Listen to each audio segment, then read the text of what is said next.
I mean, of course, they're going to be told, go after it. You have to, or you're just going to wonder, and that's going to drive you crazy. Don't shut out the rest of your life based on that. I'm not saying I hate my life, but yeah, there's going to be, you got to have the mix. You got to have the blending of having a life and having your passion. Welcome to Get After It. My name is John Kay, and I am a professional musician, record producer, and lifestyle entrepreneur. In each episode of Get After It, I talk with an inspiring person with a powerful message to help you discover how to realize your true potential and become your most authentic self through positive intention and purposeful action. I'm truly grateful to those of you listening right now. So without further ado, let's get after it. Cool, rolling. My guest today has over 2 decades of experience as a luthier and is the man behind May Custom Basses, based out of Ann Arbor, Michigan? Out of Ann Arbor, Michigan, which are preferred by discerning bass players across the globe. Discerning players across the globe. Ladies and gentlemen, Mr. Brown Sugar himself, Shawn May. Yeah, he's clapping for himself. I'll have you know, we're not on a video things here, so that's... How's life been treating you? It's rough. Yeah, it's rough. But it's you just turned 40. That's why it's rough. So I love what I do, but it's taking its toll on your body. On my body. Right on. Yeah. It's because you do everything by hand. You refuse to use machines. Yes. Not because machines. These arms are my machines. Right. And that's a testament to you. You have a very holistic approach to what you do. For the lay people, no, I don't mean that. For those of you who don't know what a luthier is someone who crafts guitar instruments. Builds, repairs. It'd be like the mechanic version of stringed instrument repair. A mechanic is the car, as a luthier is to a stringed instrument. Yeah. Right on. Very cool. And you've been doing this since you were how old? It's hard to pinpoint because when I actually wanted to start, I was unable to start. Okay. We're going back to I was probably 17, 18. Okay. I didn't get to actually build anything until years after. And you started building instruments, or your interest was piqued because you were visiting the library with your stepmom? Yes. Right? Yeah, yep.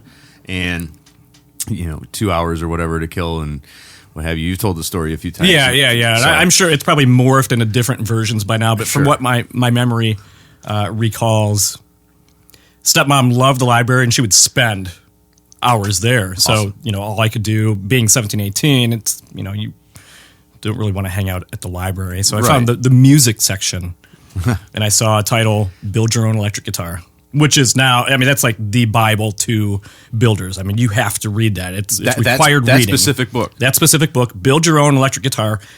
It's not even like a fancy, fun title. It's pretty much It's like stone. Build a guitar, dude. Those rote books from the 50s, very basic letters. Right. Guy with the black rim glasses. Pretty much what this is. Pocket protector. But for whatever reason, it just jumped out at me. Is it still easy to find that book? Okay. It's not like a holy grail something, because I know there are. No, if you're going to build a guitar, you have to read Build Your Own Electric Guitar. Excellent. Okay, so you discovered that book and discovered the book, checked it out, went through it, cover to cover. Didn't really have much experience with power tools outside of what I learned in freshman year wood shop, and of course not having any of those power tools. Right. So I'm relying on buddies. Oh, my dad's got a drill press, or this guy's got a bandsaw or whatever, and I'm just getting a pen. Keep going. Just didn't have the means. Okay. To doing it. I had the want, but not the means to do it. Until years later, actually moved up here, hooked up with the U of M wood shop, and that was pretty much playground for woodworking. Okay. And you just explained, hey, here's what I want to do. Can I use your place? And they said, essentially, cool. yeah. You have to kind of know somebody to get in there. Okay. Got hooked up with that guy, started building, and lo and behold, they closed. Just literally one day, I showed up, note on the door, sorry, we're shut down. What's that about? Tough luck. No explanation? Nothing that I got. Yeah, I never heard why. It's just got frozen out. Locked doors. Like an ex-girlfriend. Just freeze you right out. I know all about that. No closure. No nothing. I cried. Oh, when the wood shop closed? Right on. So, okay. So, that's how you discovered you want to begin building bases. Since you created your first one, has it always been... and cheers, by the way. I hope you enjoy the coffee. Oh, this is wonderful.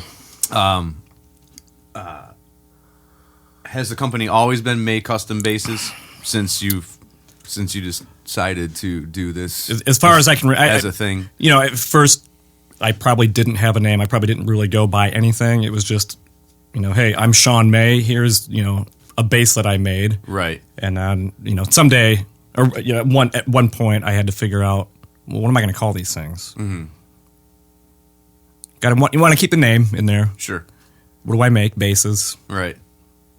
And they're fairly custom. Right. Hey, there we go. Right. And they're all, it's easy enough. Yep. So, how many, I think I already know the answer to this question, but just for my audience, how many people are on the team at May Custom Bases? Let's see. One? Yeah. That's exactly right. CEO and custodian. Yes, I was going to, it's funny because I was going to put founder, owner, operator, janitor at May Custom Bases, and I knew you'd understand. Every time I walk into the shop, first thing I do, I have to look around. Damn it, who keeps leaving all these coffee cups around here? I got to clean this shit up every time I walk in. Right. Oh, it's me. Right. Now, so have you thought to adding anyone to the team, or are the operations not that large? Are you taking on do you have an apprentice, or anything? Because if you're talking about an aching body and all that stuff, and you just turned 40, maybe the purview is a little different now. I don't know. It's tough to... I don't want to sound like a control freak. It's Who are you talking to here? Well, okay, okay. Yeah, perfect. Thank you. It would be like if Bob Ross, the happy little trees, yeah. If they brought Bob, this is Justin. Justin's going to paint the sky on all your, you can do everything. Yeah, you can do all the mountains and the happy little trees and whatever, but Justin's going to do the sky. Can Bob Ross really say, hey, this is one of my paintings? Right. It's more like, hey, this is one of my paintings, and this guy kind of helped. Sure. It's the artistic side of it. It's tough to. It's not necessarily a trust thing. Okay, so what it is if it's going to have your name on it, it needs to be to your standard of quality and everything, and also it can't just have if it's someone else collaborating with you, you don't feel right sharing the credit, not sharing the credit, and having it only say May Custom Bases. Like you feel like right now, that's how I feel. Right. At some point, I know I'm going to have to bring somebody in to do this, to do that, right? What have you? Right. There's going to be. Well, I'm hoping for some kind of expansion. I mean, if you look at any of the the builders that I look up to, sure. They have teams of a couple dozen guys.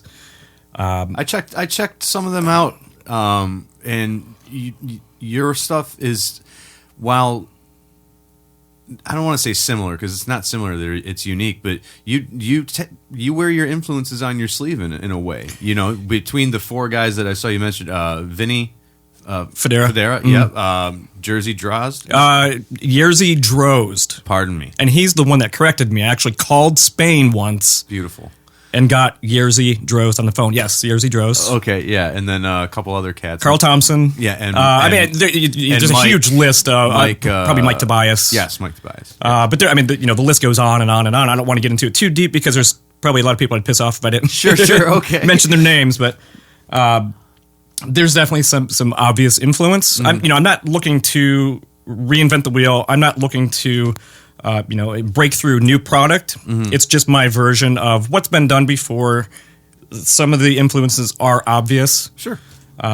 It's my offering to what already exists. I'm the same when it comes to the music I make. I wear my influences on my sleeve too, and there are certain things that just make sense and certain things that just work. And if you can take something, not the whole, but if you can take something that makes sense from over here and something that makes sense from over here and have it all make sense in your own whole that you create, that's yours. That's what, and I think that's awesome. Well, I think in general, with music or with really any kind of art, we're drawing influences from, these people.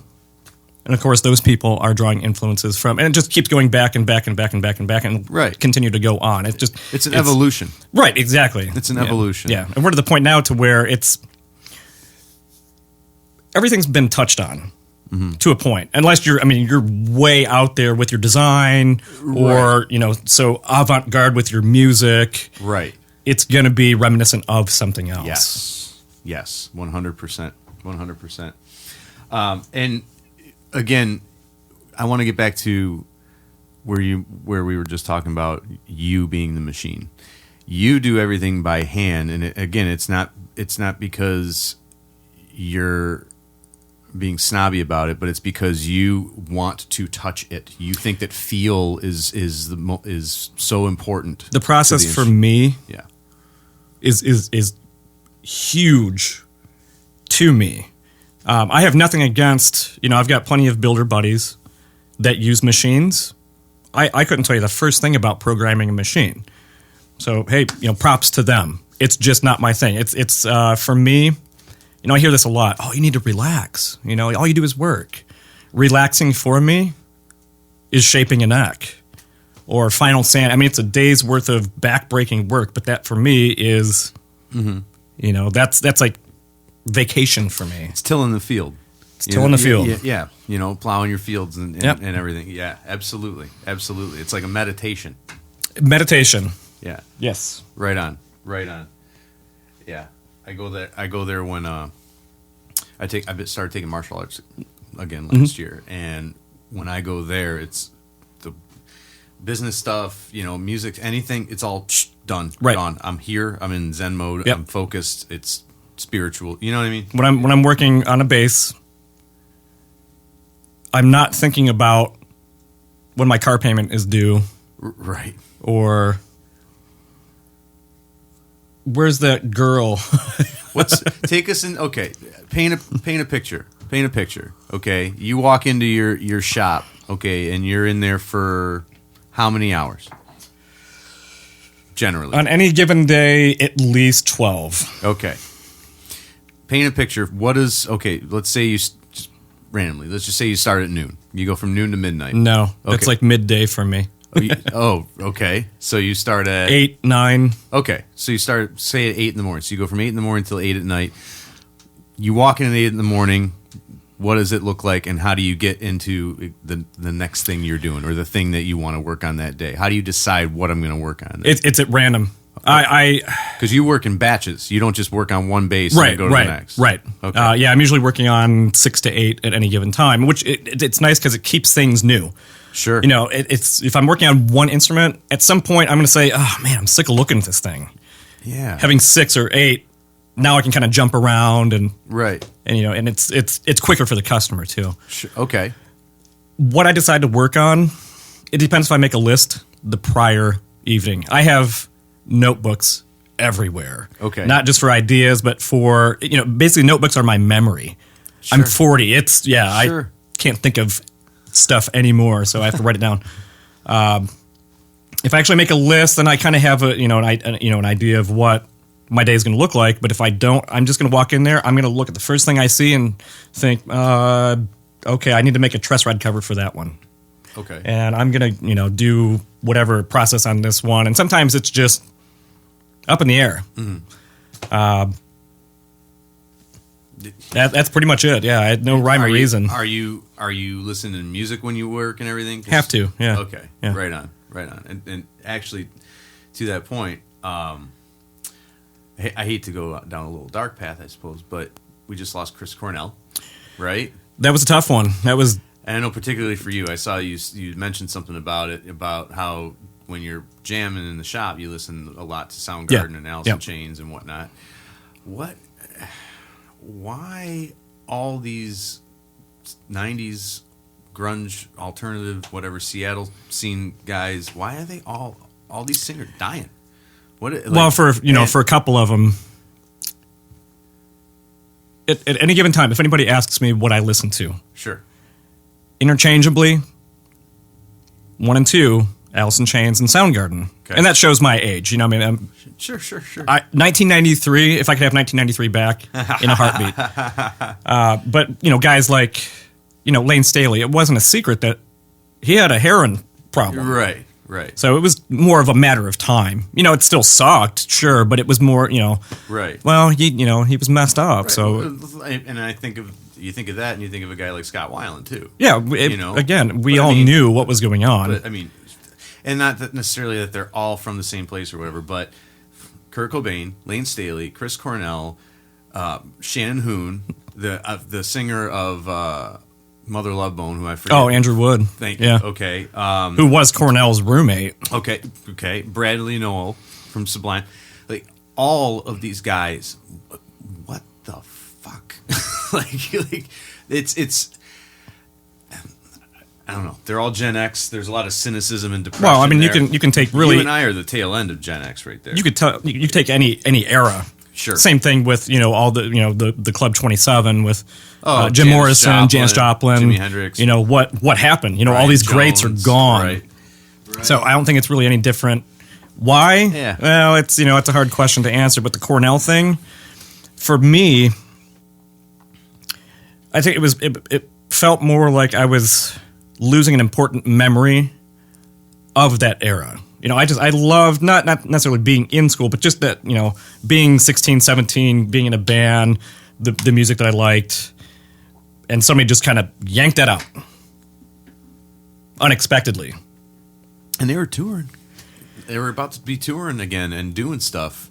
Like, the last thing I did the night before he died is I text a friend that was going to the show, have a great time, take some good pictures, whatever. Had no, of course, nobody had any clue. Right.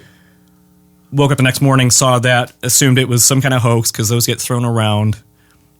Right. Of course, it was true, and yeah, it was that was a big bummer. We were saying it was his wife came out and said that he had been taking antidepressants or whatever, and there. I don't know how often. Well, you drive from Plymouth to Ann Arbor, so you got to take a freeway. You get off at an exit. There's generally somebody there that needs money. I don't know if you've been noticing that a lot. Oh yeah, and I've never seen anything like this before in my life. I can't remember a time like this where almost everywhere I turn, someone is begging for money, and it's usually because of opioid addiction or whatever, right? You had an incident recently which would probably cause you to need some type of pain-killing medication. Yeah. Okay? And I want to digress to that now. For those who don't know Shawn May, I'm a really, really, really cool, great-looking guy. You know what? He's told the truth, folks. That's all. He had a vape pen explode in his pocket. Why don't you set the table here?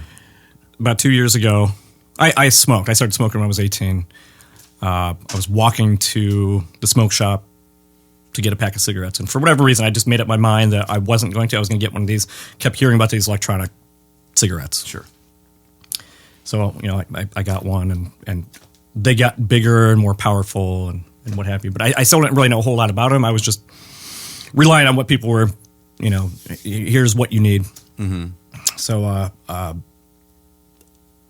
was at work, my day job, and took a trip over to Home Depot. And as soon as I walked in the door, and of course, it couldn't have been any busier. Sunday, noon, all the families were Hustle there. and bustle Yeah, a ton of people. And it was like somebody lit a Roman candle in my pocket. It just started spewing sparks, and it wasn't fire and flames. It was just like somebody just dumped heat down my leg. Sure. Real quick, and I didn't know what was going on. So here I am, I'm like dancing around, didn't know what to do. People are looking at me like, what the hell is going on with this guy? Right. So ran down one of the little side aisles to figure out what just happened. Right. And saw like pieces and parts of the unit laying on the ground, and oh crap, this thing just blew up in my pocket. It was the battery. It wasn't the actual unit itself. It was the battery. But yeah, it did 3rd degree burns on my left leg. They had to do a skin graft for my right leg. So yeah, I was out for about 6 weeks. Mm-hmm. Yep. And hey, got me to quit smoking. Yeah. Okay. Right on. You haven't smoked since? No. Right on. Well, sometimes it requires an incident. It only cost $46,000. Oh, Jesus Christ. Medical bills? Yeah. Oh, my God. Yeah. Did you do a GoFundMe or anything like that? Well, insurance covered quite a bit of that. Of course, they're still out of pocket. One of my, a friend of mine actually started. I'm not one to really ask for help, so he did, knowing that, he did it kind of for me. Right. So it helped out quite a bit. Right on. Yeah. Right on.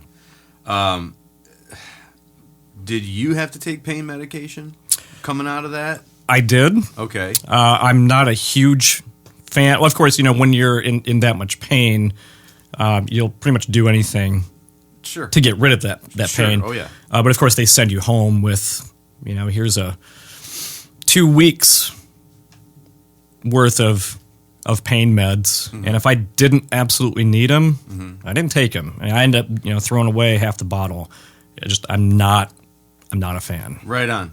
But most people would not do that. And that's, yeah. Wow. Right on.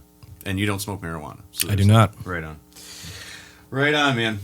Did you see, okay, so you were telling me that you don't really like, not that you don't like it, but you try to avoid getting tagged and stuff like check out this vape pen. Well, like comment threads and stuff like that. Yeah, so I don't want, if you're listening, I'm not trying to open doors for you to start tagging Shawn May in vape pen conversations and all this stuff. But have you ever been tagged in this, or has anybody shown you this? Did you see what happened with CeeLo?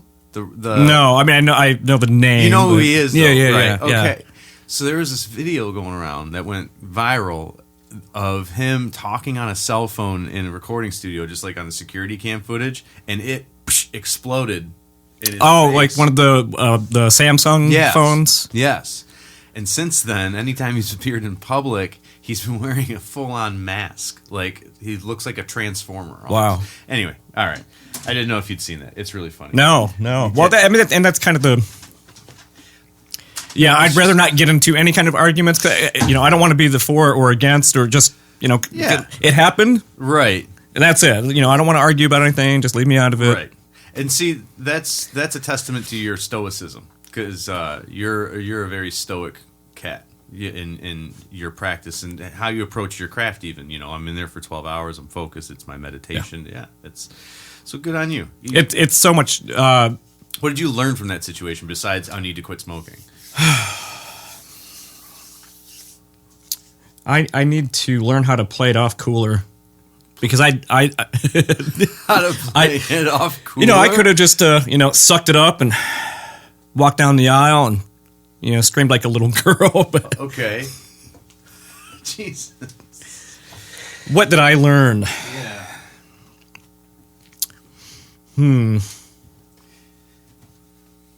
That's a loaded question. I'll get back to you on that one. Okay. Right on. Right on. I can dig it. Is it okay to trust people who don't drink coffee?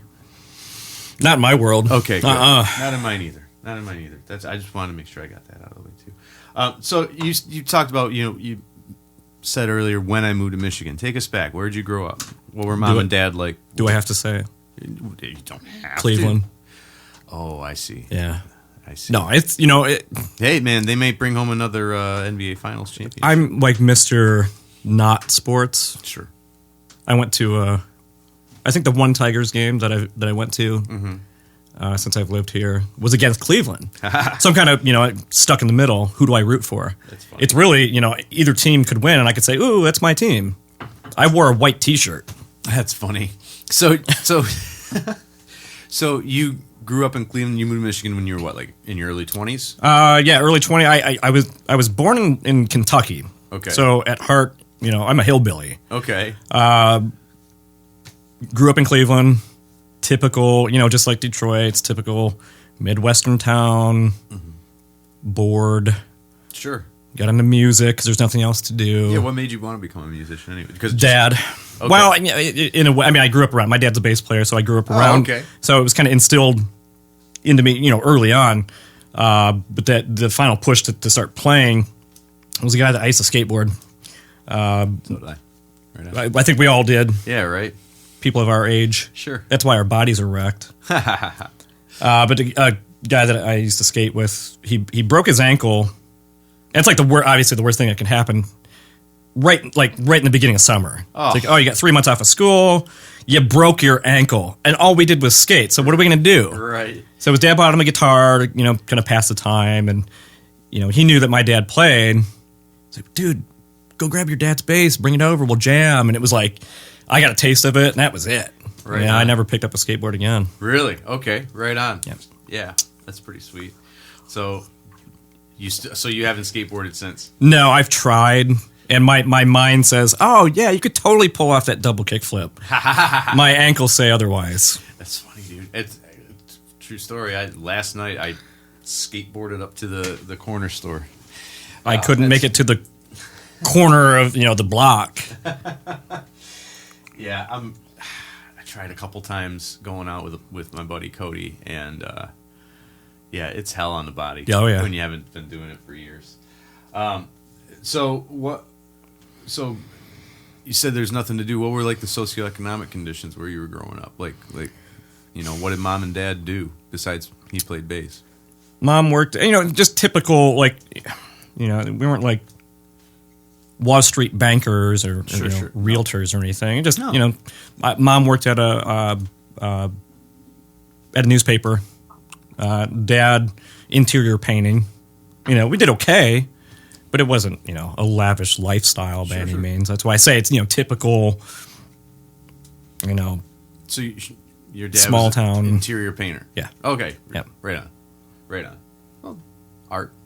Yeah. Right. Yeah. That's pretty sweet. What was school like? I hate to admit that up until I started playing music, it was pretty good. Common sense, I tested real well. Then music happened. And everything was about music. Ditto. Didn't care about anything else. And I just became lazy. It's not like I didn't get it. I just didn't care. Yep. So, I skipped college. Everything, music. Ditto. Yeah. So, and this is all from, did you keep jamming them with the buddy who broke his ankle? Oh yeah, Right. Yeah. We were in various bands, until my early 20s, and a band that I had joined got signed to a major. We didn't do anything huge. Right. Let's talk about that. I heard a story of something about you guys being in a contest with Maroon 5 or something. Oh no, it was Hoobastank. Yeah, I think it was Hoobastank. Okay.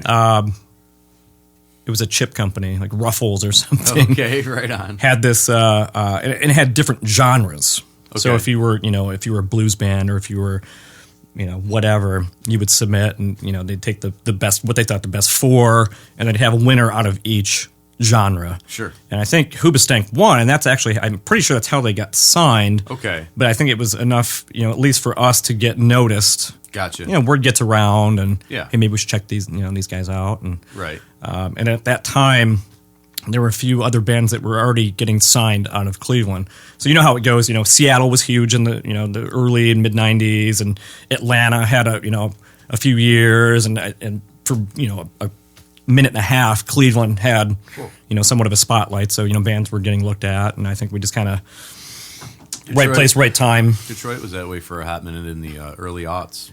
Well, you get White Stripes and Von Bondies and all that. The Garage Rock. Mm-hmm. Fair, right on. So, what label was that anyway that you guys were signed to? The actual the label was Immortal. Okay. And a lot of people don't know by name, but you start throwing names out like Korn, sure. Incubus. Yeah.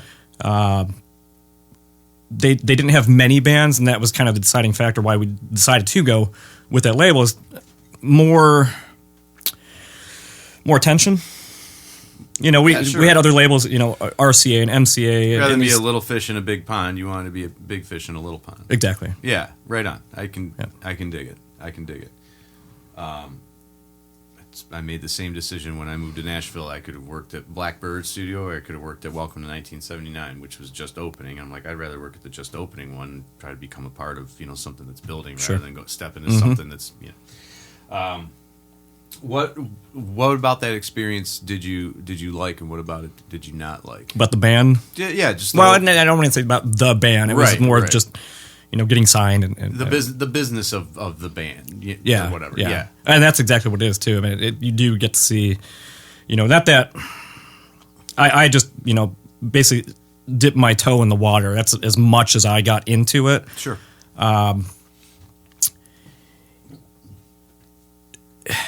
For me personally, I've always been kind of the homebody, kind of recluse, the guy in the corner. So being out and you know, people approaching you and you know, people that you just, you know, don't know. That's tough for me. You know, and I have anxiety issues to begin with. So to be, you know, 2,000 miles away from home, right, with all these strange people, you know, that was a lot for me. Right on. Looking back on it, you know, I got to, you know, see a lot of cool stuff that I never would have if that didn't happen.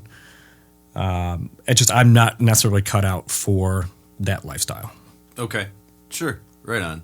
So you dipped out from the group. Did the group dissolve? Eventually, and they've since, you know, gone on to bigger and better things. Okay. Anyway, so right on. Yeah, and you all have. You're now, you know, the world famous, the Michigan famous.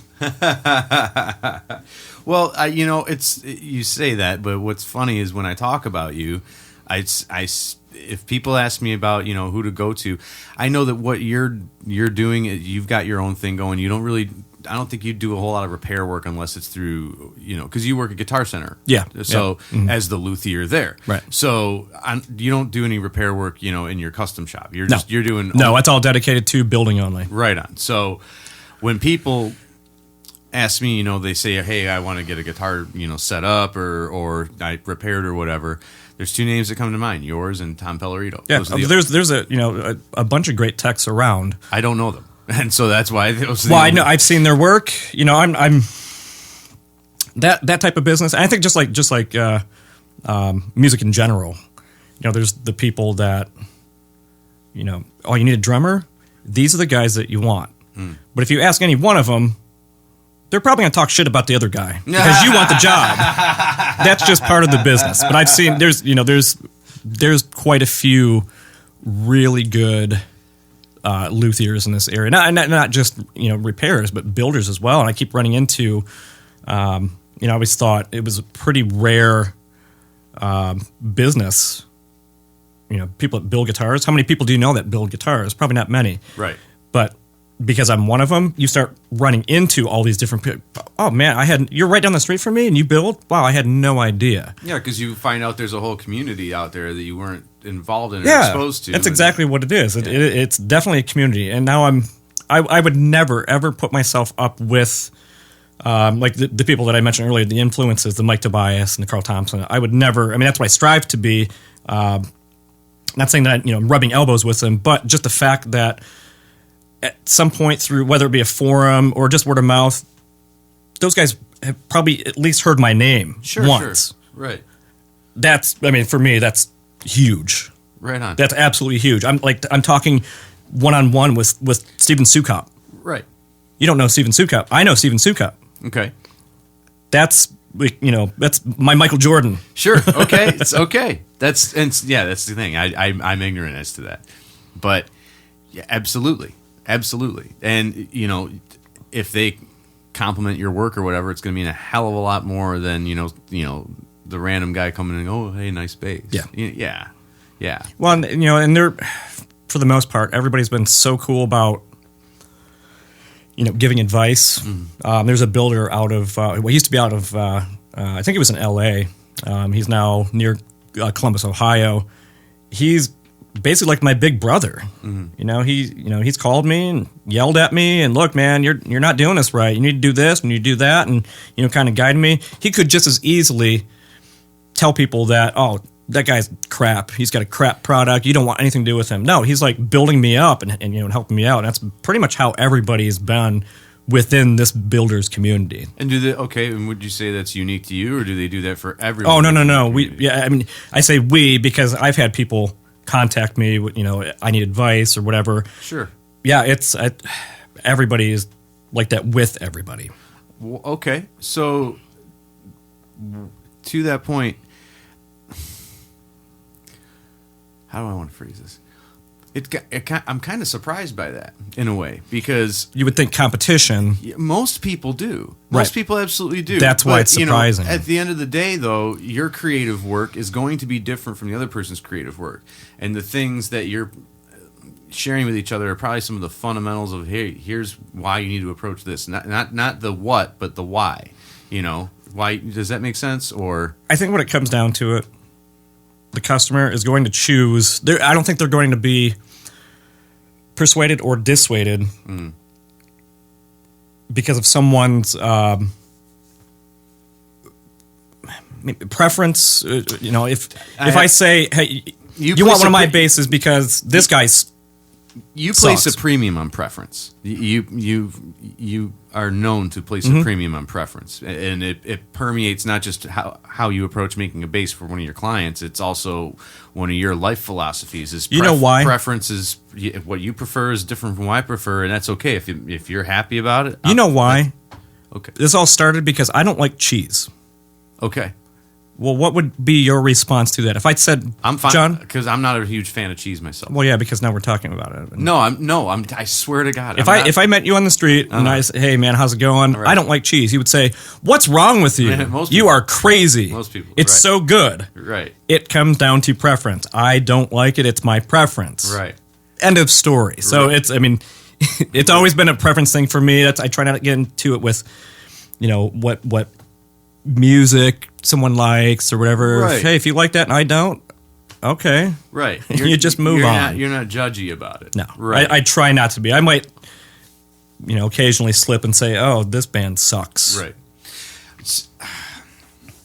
I want to talk a little bit more about your approach to your craft with the way you make your bases, because there are things that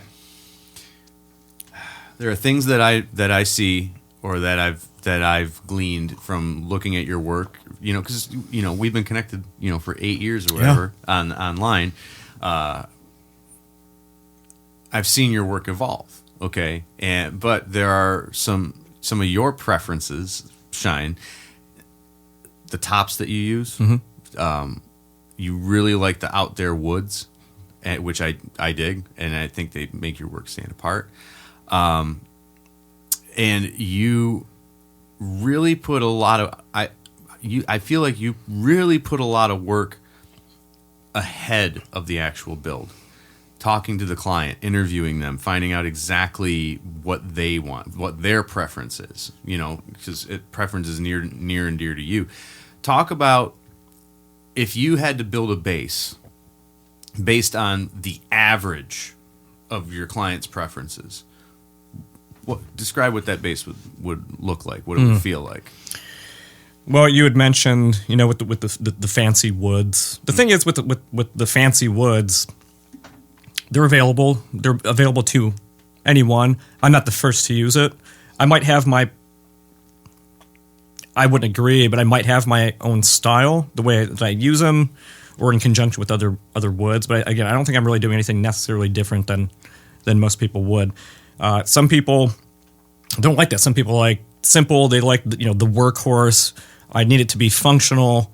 I think the common ground between function and aesthetics is versatility. Especially with bass players. The roles that they are in now compared to way back when is there's a lot more bass players in the forefront and different styles of music, and they need to be able to go from A to Z and anywhere in between. So yeah, versatility is definitely key. Right on. What would it look like? Well, that's the impossible question to answer. Okay. It's more of what it would sound like. Sure. Okay. So what? Give me a for instance. What do you think that bass would sound like? Like a Fender Jazz with a maple neck or something, or a Stingray? You know. Well, I don't know. I'm not trying to deal in the speculative here. I'm trying to. Sure. What I'm trying to get is if you wanted an all around, like you described, a workhorse of a bass. I know that you prefer a neck through versus a bolt on because you like to be able to get up into the high register. Right, I like without the hitting feel a big of a neck through. Yeah. Yeah. Okay. You like that cascade there. So, but would your average client want a bolt on? That type of thing. But because. Well, that's the custom part of the company name, right? Is because there's not really. Am I fishing for something that's not there? That's fine because it's a loaded question. It's like hey, if you're going to record a band, what type of music do you think it would be? It could be anything. Okay. It literally could be anything. Right. Okay, right on. I dig it. You've made basses for yourself though. I have. What do you prefer as a bass player of of certain proficiency and being 2 decades in Luthier now? What do you like in a bass for yourself? On the basic side, 5-string. 5-string's the new 4. See, and I'm fighting with that because I need. Well, it's fine. There's going to be traditionalists. Yeah. Again, I'm trying to stay out of the argument. Right. No, there's definitely an argument. Part of the reason that 5-strings is more prevalent now is because recordings are able to reproduce low end like never before. Okay, if you had a 5-string in the 70s, your needles would be jumping off the record. You walk into a session with a 5-string, the producers looking, or the engineers. Right. The hell is this thing? I don't know. No. Seriously. You grab your P bass. Right.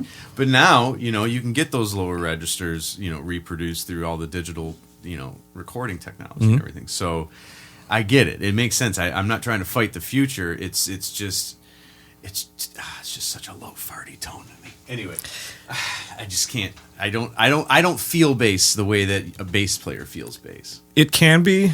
You have to know how to use it too. That's sure. With any really extended range instrument, and there's going to be a lot of pushback from that. If you know how to use it, it's like a sports car.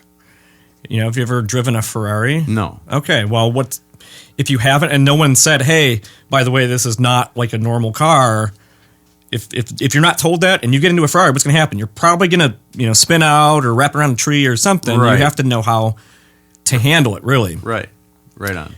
And I think the type of music that's, whether it be metal or gospel or whatever, is that you have to have that range. Sure. You have to have that range.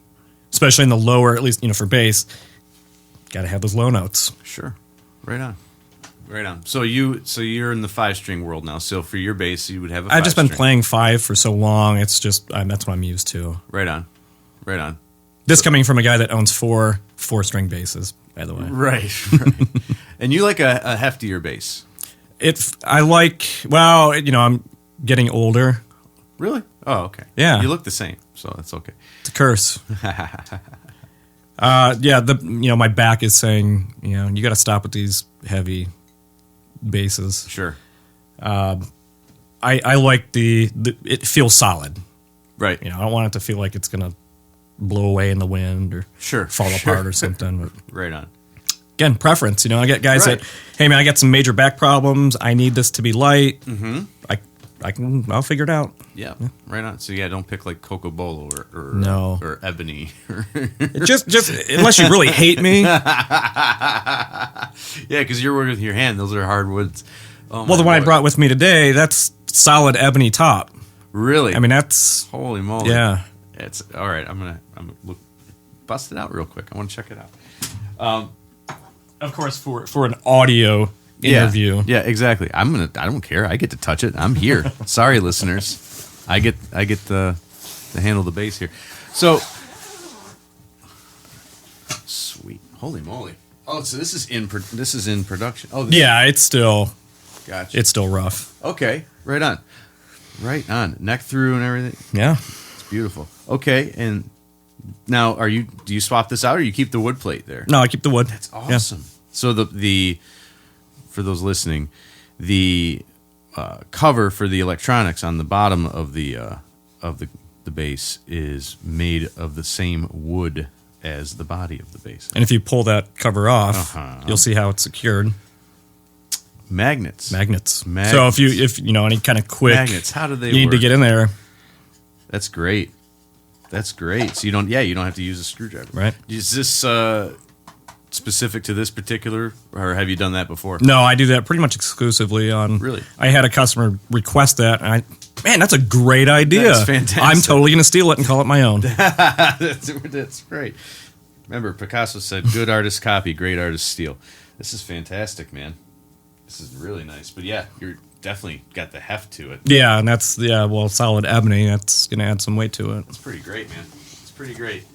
So talk about what you deal with as a not just an entrepreneur, but a solopreneur, okay, and business owner, and how do you balance your time and energy to optimize your life, or are you just on the same? Well, this is my life. I mean, there is really no balance. It's work, sleep, eat occasionally, drink coffee. Okay. When it comes to the business side of things, I'll be the first to admit, I'm all about the art side. I'm not behind a computer and signing checks, and it's just not my thing. I should probably. There's my first employee. I should have some kind of business manager or something. Right on. I'm just kind of flying by the seat of my pants. Sure. Yeah.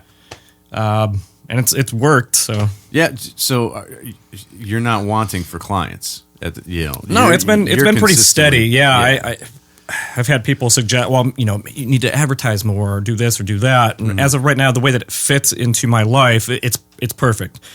You mentioned I go through batches, and it's like right at the tail end of any given batch, I've got new customers that we're already talking about, their order for the next batch, and it's just consistent. It's been consistent. If anything, it's ramped up over the past few years. So at some point, I'm gonna have to figure out something to get more done. Well, yeah, and I feel like if I have ideas. I'll tell you after we're done here. But secret ideas. Well, screw it. Here's the thing. I feel like if you let people in to the shop, and I don't mean like you got to put a camera up, it's closed circuit TV watching you like, you're in Breaking Bad making meth, for the boss or whatever. But I mean, I feel like if you just let people into your process and took a short video, posted a short video of you working on a particular component of what you do and explaining why you're doing what you're doing and how it benefits the client or benefits the tone or the sound of the bass, whatever. And if you educate it, because if your community is all about helping each other out, if you created content like that and beyond just your work, here's the thing, your work speaks for itself. However, if you were speaking about the craft of what you do more, I think more people would just start coming to you and just like subscribing to a channel or whatever, and I think you would get more customers like that. Telling your story is just powerful, and I don't know, that's my thought. But you're by yourself. I am by myself. I love watching little how-to videos or like factory tours and how are they streamlining their process? But I'm the last person to actually do it for two reasons. Okay. Number one, I would hate to see my peers, or I hate to think of what they're thinking when they're watching my video. Oh my God, what is it? He's doing it totally wrong. Okay. My God, what is this? He's such a hack. Okay. Very critical of my work and process, self-critical. And number two, I don't have the time, really, or the patience. I would much rather be any free time is for building. Sure. I have a hard time, even, no offense to you, love you, John Kay, but even being here, I had to, man, that's taking like 4 hours out of my shop day. Right, because you got to drive from Ann Arbor. Right. Right.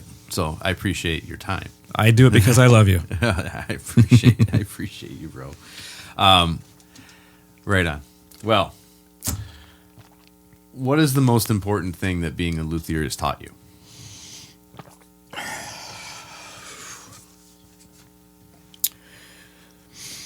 And how many basses have you made in total at this point? Well, that's an easy question. That's 78. 78. Which to me sounds like a lot. I mean, if you put 78 instruments in one room, that's going to be a pretty full room. Yeah.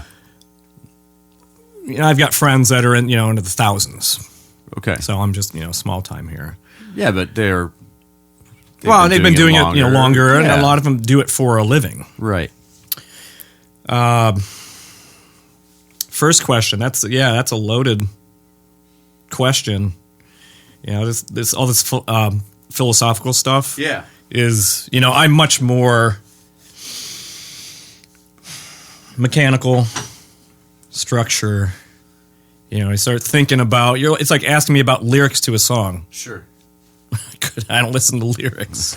That's funny you say like, that too. Dude, the song is in 5/8. That's awesome. Yes. I have no idea what they're singing about, but it's 5/8. It's cool. You listen to the music, not the words. Right. I'm the same way. I had to, as a producer, I had to break that habit, and it only really happened.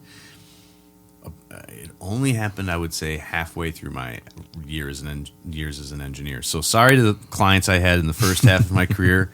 I was more concerned with how your music sounded than the vocal. The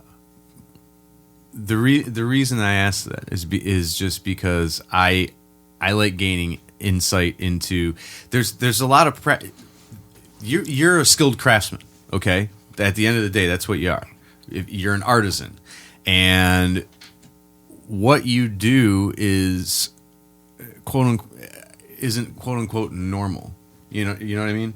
And so I like having Mavericks on this podcast because the way that we think is different from the way that most people think. But every day that you go to work, whether it's at Guitar Center or it's in your custom shop, you're doing what you love to do. You're engaging in something by choice, not because you went to school and got a degree in it and it's what you have to do because it's the only thing. You know what I mean? It's so I always like to figure out what has your particular industry taught you? Is there any practical lesson that can be learned from being a you know what I mean? That's why I think I'm still kind of learning this lesson. Okay. And of course, I think in more recent years, again, being 40, most people my age they've already established themselves. They have the 9 to 5, they have the the GMC Envoy and the. Does that make you anxious that you haven't quote unquote established yourself? No. What? Okay. No, for me, because I'm not looking for that lifestyle. Sure. I have nothing against it. It's just not what I'm. What lifestyle? I'm is not that? cut out to. Well, the wife and 2 kids and right, picket fence and all that. Exactly. Okay, right. The typical quote unquote American right. dream. Or whatever. Okay, right. But then you can also take it too extreme. I mean, if you're so immersed in what you're doing, mm-hmm. you're kind of shutting yourself out from.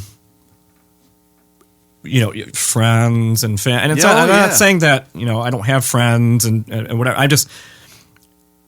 I probably put too much focus. I mean, you got to find that fine line between how much time am I really spending away from but you just turned 40, and I feel I could be wrong, but I feel as though you really ramped up your custom shop within the last 10 years. This is something that you really got after more so in your 30s versus your 20s. Am I safe in assuming that? Well, and I think that becomes more with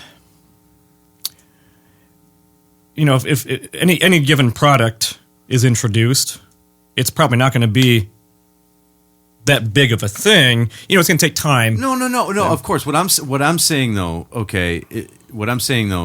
is you're saying by the time you're 40, most people my age are established. Trust me, I think these thoughts too. I just turned 30. We share the same birthday. Yeah. I just turned 36. Best birthday ever. Best birthday ever, baby. I know a couple other cats that share the same birthday.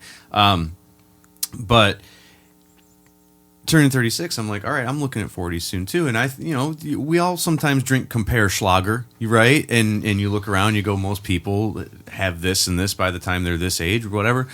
But if I got after what I wanted to really get after right out of high school, instead of waiting basically 10 years, I'd be 10 years ahead. You know what I mean? So what I'm saying is you really ramped up because you were working at Guitar Center full time doing management and all that stuff, right? Yeah. Yeah. Mm-hmm. So you really put the pedal to the metal within like the last 6-7 years. And so, yeah, I wouldn't be anxious about fucking. Well, it's exponential. Yeah. Again, that's kind of what I was getting at. It ramps up. Yeah, I mean, the more product you have out, the more people are going to see it, and the more orders you get, and the more product you put out, and so on and so forth. Right. But what I'm saying is, I think, in a way, I kind of feel, and I wouldn't want to be anywhere else but my shop. But it's to the point to where,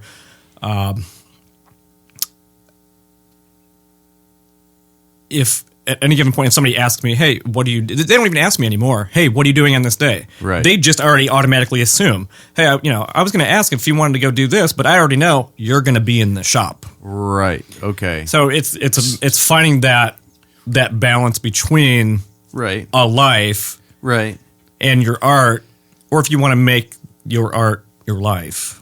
Right. And how many people do you run into that completely understand where you're coming from? Oh, the handful of builders that I know. Right. Or musicians or producers, engineers. Other entrepreneurs, other mavericks that want to do their own thing and go their own way. Right. Exactly. But that's why I try to distill it into lessons that can be given to anybody. Because, by the way, everybody, you can be an entrepreneur yourself. All it takes is you have an idea and you want to see that idea realized. And it's up to you to. You will find a way. Yeah. I want to move through these.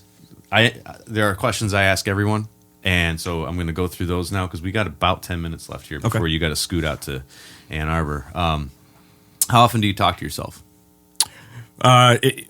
Internally or externally? Do you talk to yourself out loud? I don't talk to myself. I yell at myself out loud. Okay. What are you doing? Okay, so that's what you Come on, you know better than that. That was going to be my next question. What do you tell yourself when you screw up? Do you talk to yourself in the mirror? If I do, it's usually... man, you got to hide that mug of yours. What do you tell yourself when you do well? I'm trying to remember the last time I actually thought that. No, let me take that. That was, half joking. It's the self-loathing coming out. Right. Lots of that. No, every time, I finish an instrument, there's, there's a level of pride. Not necessarily bragging, but, it's, wow, look what I made. I guess it'd be like having a kid. Man, look what I made. Yeah, that's a good-looking thing there. It's a creative baby. Yeah. Yes. And much as a producer is to music or to a song, you are to your client's base. You're a midwife for that creative baby. They have this idea, because you're totally custom. Yeah, you have certain principles of your design that you hang on to, but there's also the element of the customer. Right. It's not like I'm just blindingly making... Blindingly? Yes. That's a new one. Yeah, blindly making these instruments, they have the most input. I might guide them a little bit. Right. But, I think they already have a good idea. It's my job to see that idea through. Right. How do you relax? Does sleeping count? I don't even think I'm relaxed in my sleep. Relax is not a word in my dictionary. It's funny you say that because I have trouble relaxing. I get yelled at all the time. You need to relax. You need to relax. How I relax? I shape a neck. Who would you say is the most influential person in your life? Jan Terry. That was quick. Yeah. That was easy. Okay. Huge influence. Okay. Yeah.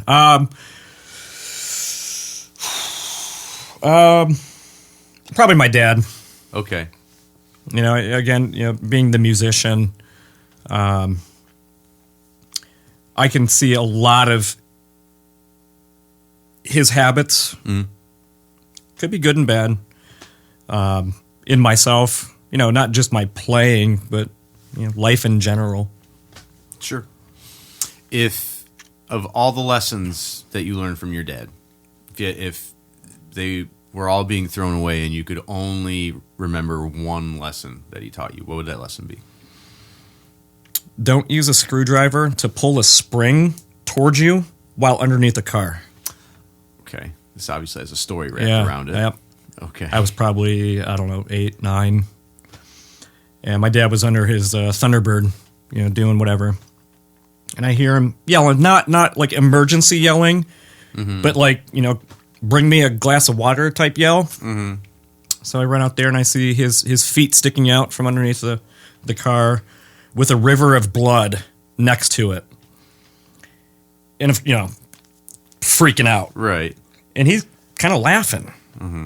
He's like, go grab me a rag or something. And he pulls himself from underneath the car. And he was using a flathead screwdriver to pull some kind of spring. I don't know anything about cars, but pulling some kind of spring or something towards him. And it slipped out from under the spring.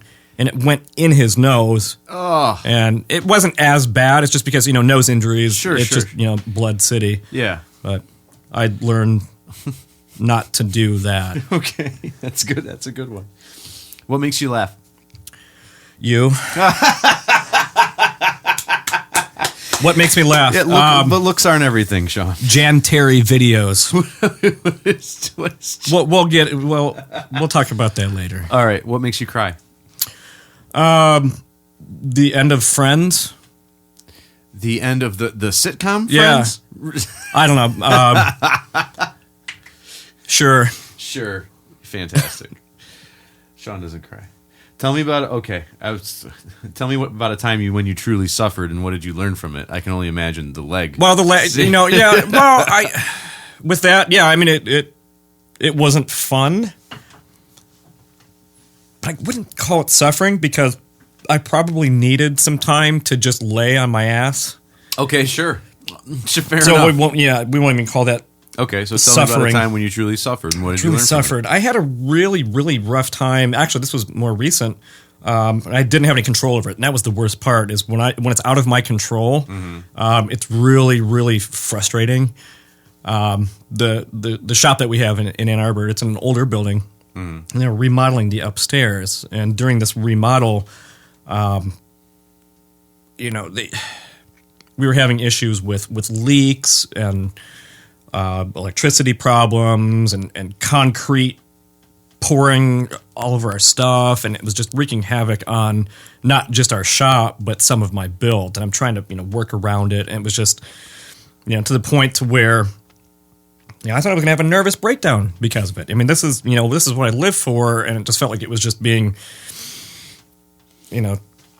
destroyed and thrown to the side, and right. I couldn't do a thing about it. Okay.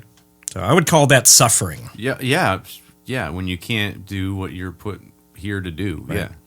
What did it teach you? What did you learn from it? Revenge.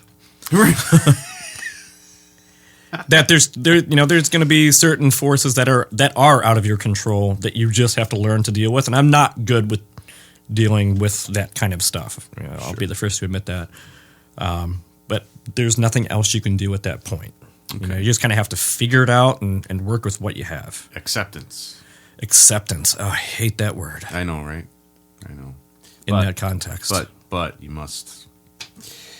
See, that's the thing is it's all those stages of grief, right? And the last one is acceptance. So the trick is, well, not trick, because then you can end up being just a really messed up neuroses person. But get to acceptance as quick as possible, right? Anywho, what is the biggest advice that you've ever received, and how did you utilize it to go to the next level with what you do? I had mentioned earlier the builder out of Columbus. He said, I've always been, if it's something I enjoy doing, I have a hard time charging for it. why am I asking for payment for something I enjoy doing? Mm-hmm. It's like if somebody likes to go out drinking, you're going to ask somebody, hey, give me $50 so I can go out and get hammered. There's a certain guilt that comes along. Sure. But he basically said, don't sell yourself short.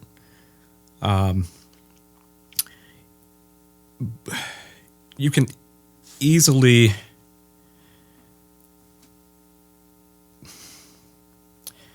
it's hard to put it into words.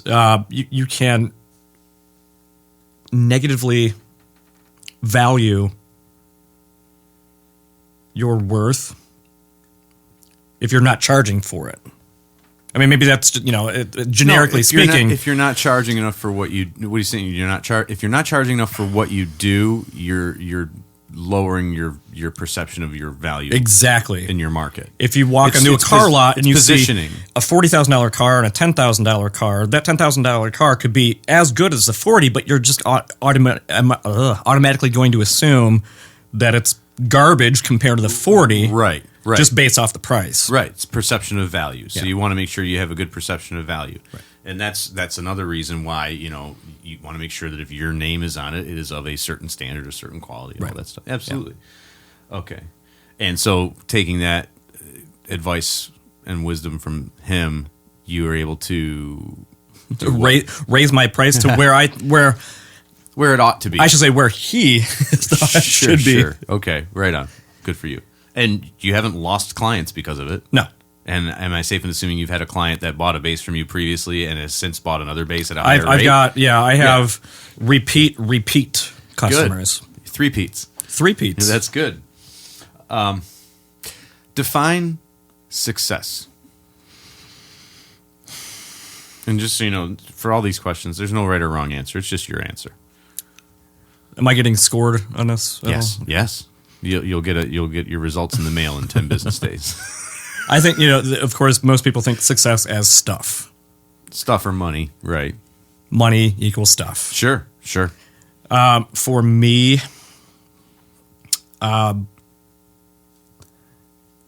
self-satisfaction, because I'm such a stickler for my own work.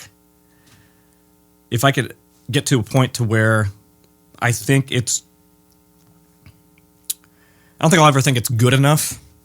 I don't think it's inferior, but I'm always striving to be better. If I get to a point to where I can say, wow, I'm really impressed with what I'm doing, I think that would be success. For me, it would be success. Having a shop that I could live in would be success. Like to actually have your boarding, and have your shop connected. Yes. So you didn't have to make the track. I don't need the 2.5 bath. Just give me a bunk in the corner with the bathroom. I'm good. You share a shop with somebody now? I do. Okay. Yeah, it's King Custom Guitars. That's King Custom Guitars. Very good. Right on. What's next for May Custom Basses? Who knows? You tell me. Well, yeah, okay.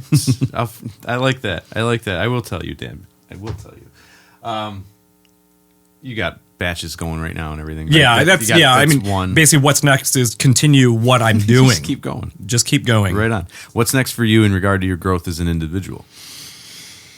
Mr. 40.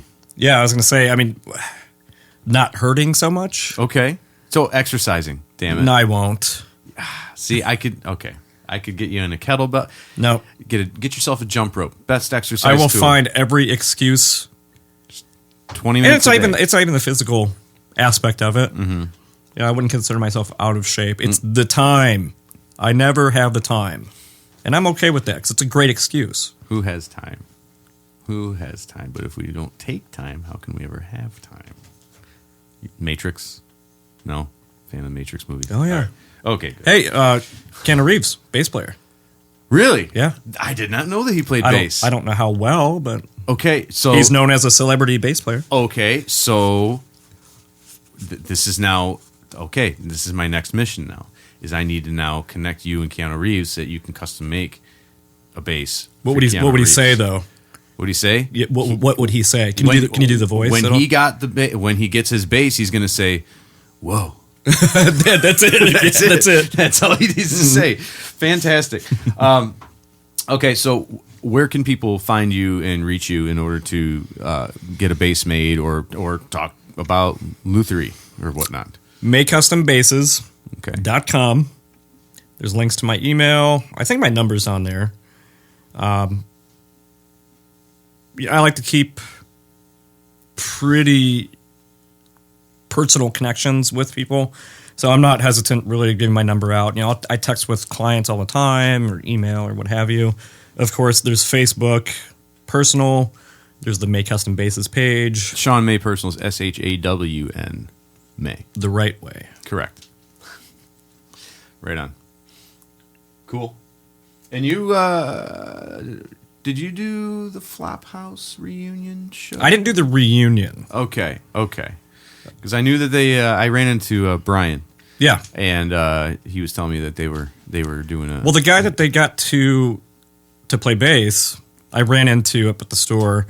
And at first I didn't know what he was talking about. He just walks over and says, you know, "Hey, Vic says you're an asshole," or something. And I just kind of, you know, he was laughing, so I took it as, you know, I knew it was a joke, but... Why do fucking guys do this? Why do musicians do this, where the first interaction you have with someone, like, they tell somebody, "Hey, when you see so-and-so, tell him he's this and that," and like nag on him. It's like, this is gonna be my first interaction with this person. It's the punch in the arm. Like, hey, but I didn't know who. You know, it took me a minute to realize who he was talking about, and I kind of put two and two together. Oh, this guy is going to be doing the Flophouse gig. Gotcha. All right, I didn't know if you did that. All right, before I ask you the final question, I want to acknowledge you for a moment. First and foremost, for your sense of humor, which I appreciate. Which I forgot to bring with me today. It's unfortunate. It's unfortunate. Your unbridled passion for your work and what you do, the holistic approach that you have to your craft. You're very hands-on, and your fundamentals. And I've bled on basses before. Good. True story. Good. I'm not proud to admit that, but. And also, I won't tell you whose or which one good. Or anything. It's probably a Barnett. We'll leave that a surprise. It's probably Adam Barnett's. That's fine. It's full of tears anyway. So. He's got bloodwood on it anyway. It's a bloodwood. It's this cool wood I found. You'll love it. And you're also, I want to acknowledge your temperament and your work ethic, because again, being very stoic and very, you have emotions, but you're very even keeled. But I keep them to myself. Yeah, sure. There you go. Last question I have is, what advice do you have for those listening who have a passion and want to get after it? I think it's what I touched on earlier. I mean, of course, you're going to be told, go after it. You have to, or you're just going to wonder, and that's going to drive you crazy. Don't shut out the rest of your life based on that. I'm not saying I hate my life, but yeah, there's going to be, you got to have the mix. You got to have the blending of having a life and having your passion. Right on. Shawn, thank you very much for doing this, man. I really appreciate it. Thank you for carving the time out, and I know you got a long trip back. Thanks for having me. Hey, it was a really good time. Appreciate you coming. Thanks, Jeff. Very good. Sam May, ladies and gentlemen. Sam May. Thanks again, buddy. I hope you enjoyed my conversation with Shawn May. And if you did, please share this episode across your social media platforms. Word of mouth is huge. I'd also love to hear about what resonates with you, so send an email to getafterit@therealjohnk.com and tell me what you liked, or tell me what you did not like, because feedback is the breakfast of champions, and breakfast is the most important meal of the morning. A big thanks to all of you who have subscribed to the podcast on iTunes, and feel free to rate the podcast, please and thank you.